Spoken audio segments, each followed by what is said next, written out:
Saudara-saudari terkasih, apakah saudara sudah memulai hari ini dengan penuh sukacita dan punya niat untuk berbuat baik meskipun kecil? Semoga Tuhan memberkati niat baik saudara. Kita tentu mendengar ada perang di Ukraina antara Rusia dengan Ukraina. Tetapi tentang perang tentu kita mendengar dan mengerti bahwa itu bukan pertama kali dan bukan satu-satunya. Bahkan sejarah umat manusia ini diwarnai dan diisi oleh berbagai macam jenis perang. Perang Dunia Kedua, Perang Dunia Pertama, Perang Eropa, macam-macam. Perang Nusantara, pokoknya perang dan perang dan perang. Bahkan sampai zaman modern seperti ini pun masih ada perang. Sebetulnya apa yang terjadi? Menurut saya, memang manusia ini, terutama Homo sapiens, karena spesies satu-satunya yang tinggal adalah Homo sapiens, memang tidak bisa hidup dengan kelompok yang berbeda di luar dirinya. Pada dasarnya seperti itu. Dan memang kalau kita melihat sejarah, kalau membaca bukunya Yuval Harari yang berjudul Sapiens, kita memang mengerti. Rupanya perselisihan, persaingan itu sejak awal sudah ada di dalam diri manusia ini. Karena dulu sebetulnya spesies Homo, spesies manusia itu bukan hanya satu, ada 6. Yang tinggal satu-satunya Homo sapiens, ya kita ini. Dan dulu Homo sapiens yang awalnya di Afrika Timur bukan dalam jumlah yang besar. Mereka kecil perawakannya dan selalu kalah bersaing dengan Homo Neanderthal yang lebih besar dan lebih kuat sebetulnya. Apalagi dengan binatang-binatang besar ya, seperti mamut, gajah, atau dinosaurus. Oh, kalah. Homo sapiens itu tidak dianggap di dalam ciptaan ini. Dan kemudian dunia memang menjadi lebih tenang. Alam semesta itu lebih tenang. Karena semua di dalam keseimbangan. Hanya pada tahun 50.000 sebelum Masehi, tiba-tiba saja Homo sapiens ini kemana-mana ada, di mana-mana ada. Dan rupanya kemudian tidak ada lagi spesies Homo yang lain. Manusia jenis lain tuh habis semua. Homo Neanderthal juga habis, Pithecanthropus erectus habis, juga Florenensis habis, semua habis. Dan Homo sapiens ada di mana-mana. Apa yang terjadi? Menurut penelitian katanya pada waktu itu terjadi revolusi pemikiran, revolusi kognitif.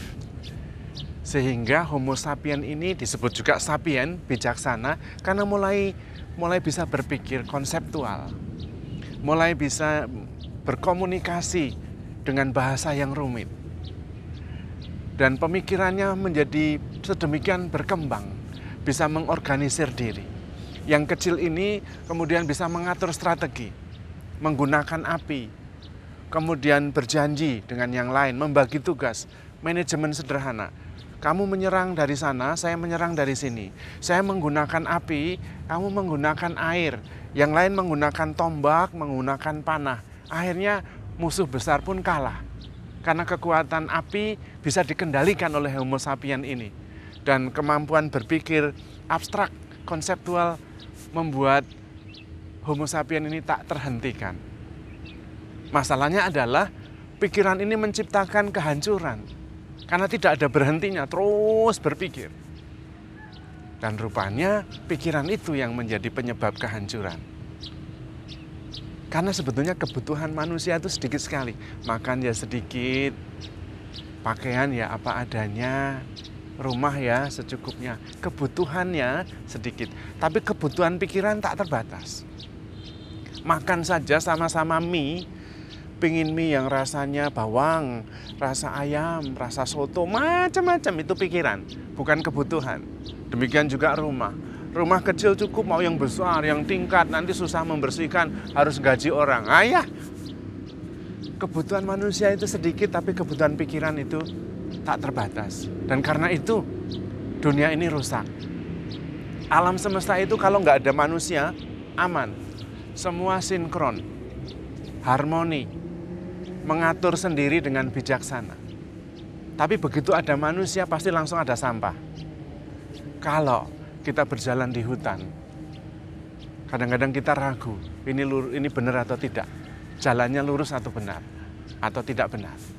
Tapi begitu melihat sampah, wah senang kita. Oh benar, berarti ada orang lewat sini.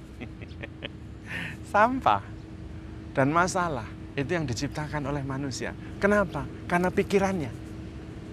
Spesies manusia hilang semua, tinggal Homo sapien loh. Dan bumi ini dikeruk, dirusak terus loh. Dan tidak tahu cara memperbaikinya, coba.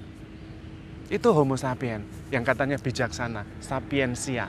Tapi pemikiran yang konseptual ternyata tidak selalu bijaksana. Mengapa? Karena ada orang yang bijaksana, yang pemikirannya terbuka, yang lebar, yang mengerti secara menyeluruh. Ada yang tanggung-tanggung, hanya sedikit. Nah itu yang parah, nah itu yang merusak. Kalau tidak punya pemikiran yang rumit, maka dunia ini aman.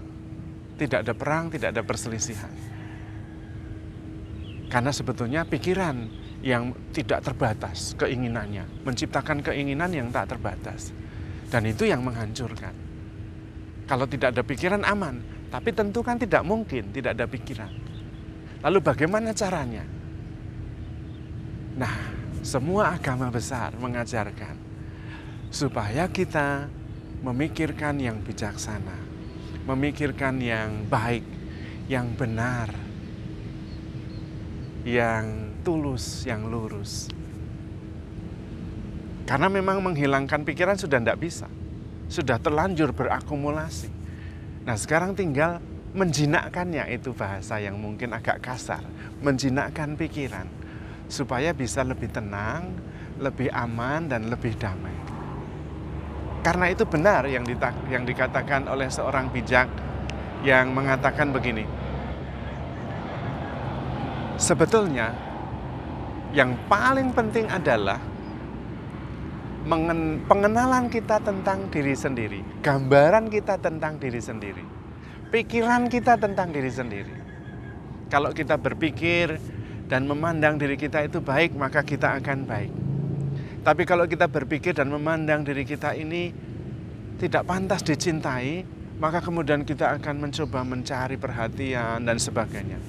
Kalau kita merasa diri kita ini sebetulnya memang jahat, ya sudah, kita kemudian jahat. Jadi gambaran tentang diri kita sendiri, sadar atau tidak sadar, itu sangat menentukan. Karena itu juga cara untuk mengatasi persoalan yang ada di dunia ini adalah menjinakkan pikiran itu. Karena itu juga di dalam suratnya kepada jemaat di Filipi, terutama bab 4 ayat 8, Rasul Paulus dengan sangat jelas mengatakan, apa yang baik, apa yang bijaksana, apa yang pantas didengar, apa yang mendatangkan kedamaian, apa yang mendatangkan cinta kasih, pikirkanlah. Karena mulai dari pikiran. Kalau pikiran damai akan membawa damai. Kalau pikiran tenang akan membawa tenang. Kalau pikiran ini ribet sekali, juga akan keributan yang terjadi. Tuhan sendiri meminta kita menjadi seperti anak kecil. Kenapa? Karena ketika kita waktu kecil dulu, waktu lahir, konsep dan pikiran itu belum berkembang.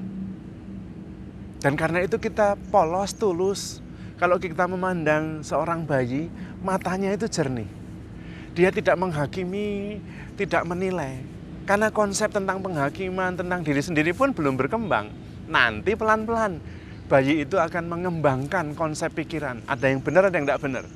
Dia kemudian berkembang, saya adalah seorang anak.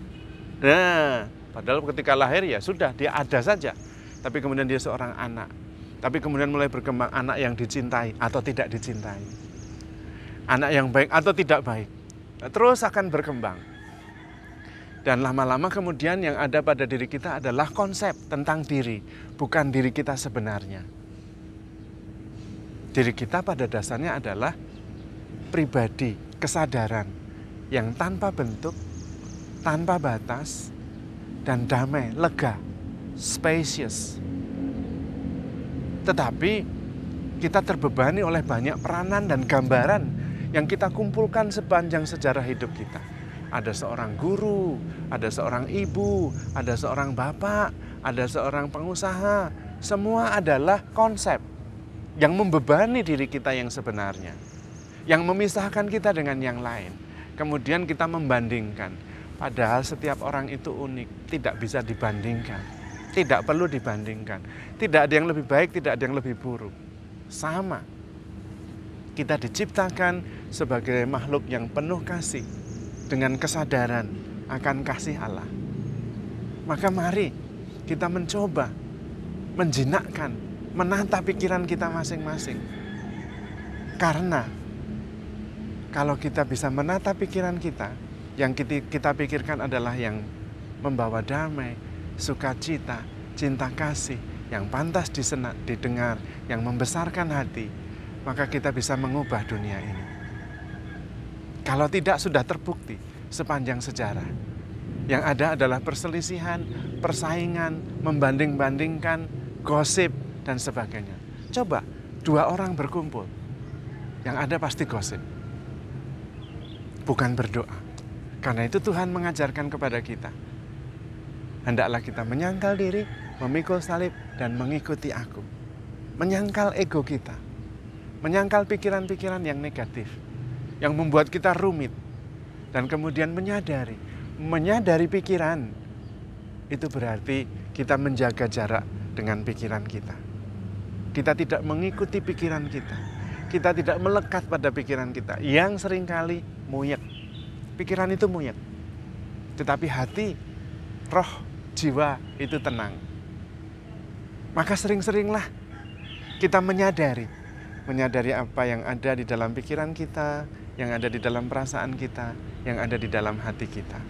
Terutama menyadari bahwa kita itu begitu dikasih oleh Tuhan, diberi begitu banyak kelimpahan atas alam semesta ini, yang dipakai untuk memenuhi kebutuhan manusia seberapapun banyaknya cukup.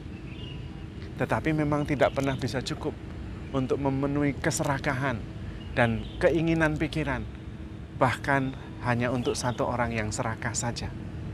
Tetapi kalau kebutuhan manusiawi, alam semesta ini berlimpah-limpah. Maka mari kita menyadari diri kita sendiri. Kita mengenali diri kita di hadapan Tuhan. Mengenali siapa diri kita di mata Tuhan. Know who we are in the eyes of God.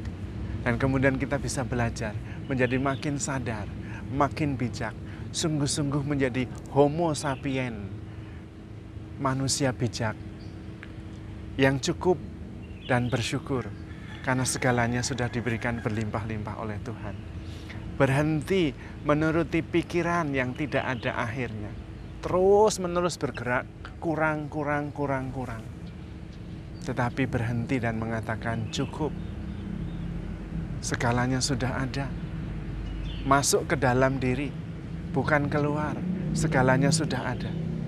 Tuhan sudah menyediakan damai sejahtera, ketenangan, kelegaan. Karena kita begitu dikasihi Tuhan. Maka handle yourself with care because you are loved. Tuhan memberkati.